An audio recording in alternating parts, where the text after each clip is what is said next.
Hoy vamos a desentrañar una historia que es, de verdad, increíble, una que abarca milenios. Es el relato de cómo se fue forjando una nación desde los primerísimos pasos de cazadores nómadas hasta el nacimiento de una identidad completamente nueva. Los invito a que me acompañen en este viaje a través del tiempo. Para entender bien esta historia, lo primero es dimensionar el tiempo del que estamos hablando. No son siglos, no, son 30.000 años. Es una escala épica y es la base profunda sobre la que se construyó absolutamente todo lo que vino después. Y esa es la pregunta que nos va a guiar en este recorrido. Es una historia de transformación, pero una transformación radical. ¿Cómo es que grupos de cazadores-recolectores llegan a levantar pirámides?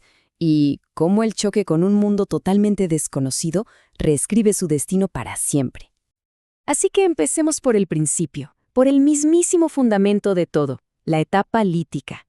Este es el periodo más largo y quizás el más misterioso, donde se plantaron las primeras semillitas de lo que estaba por venir. A ver, esta línea de tiempo nos muestra una evolución que fue lenta, muy lenta, pero constante. Durante el Cenolítico, por ejemplo, el mundo cambió de una forma drástica. Se acaba la era de hielo y eso provoca la extinción de la megafauna, animales como el mamut.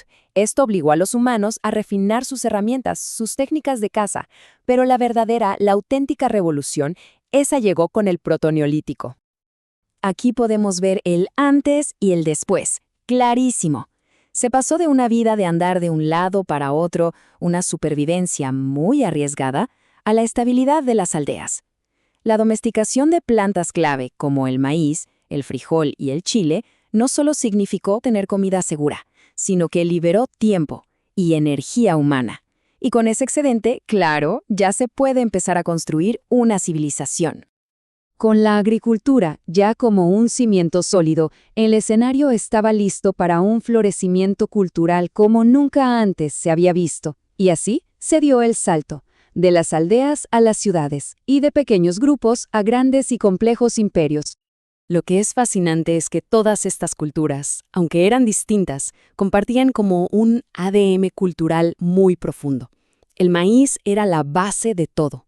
Construyeron ciudades monumentales, con pirámides que de verdad parecían tocar el cielo, y desarrollaron sociedades increíblemente complejas, muy jerárquicas, unidas por una visión del mundo, una religión compartida, con dioses tan importantes como Quetzalcóatl en el centro de todo. Pero, para entender de verdad a estas civilizaciones, no es suficiente con solo enumerar sus logros, hay que tratar de entender su cosmovisión.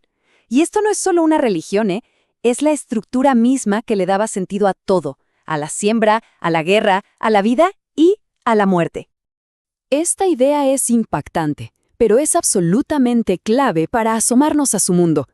El cuerpo era entendido como alimento de los dioses.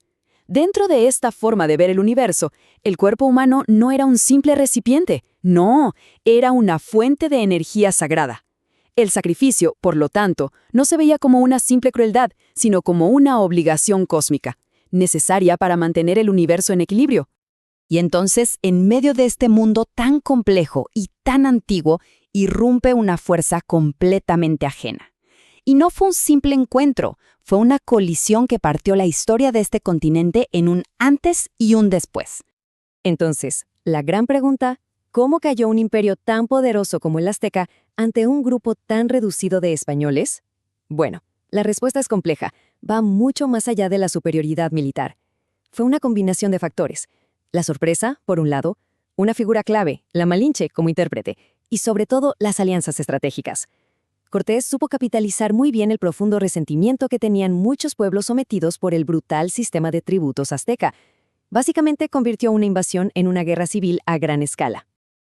Pero la caída de Tenochtitlán en 1521 fue solo el principio. Después de la conquista militar vino una conquista espiritual y cultural.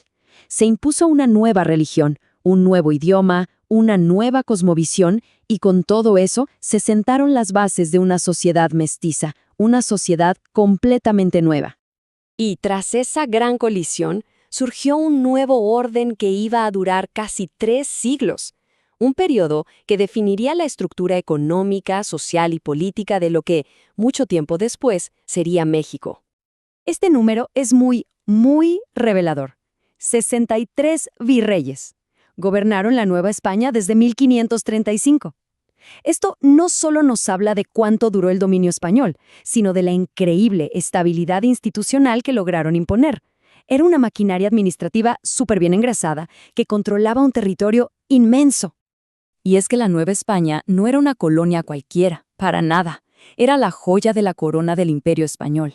Su gran motor económico era la minería, sobre todo la plata.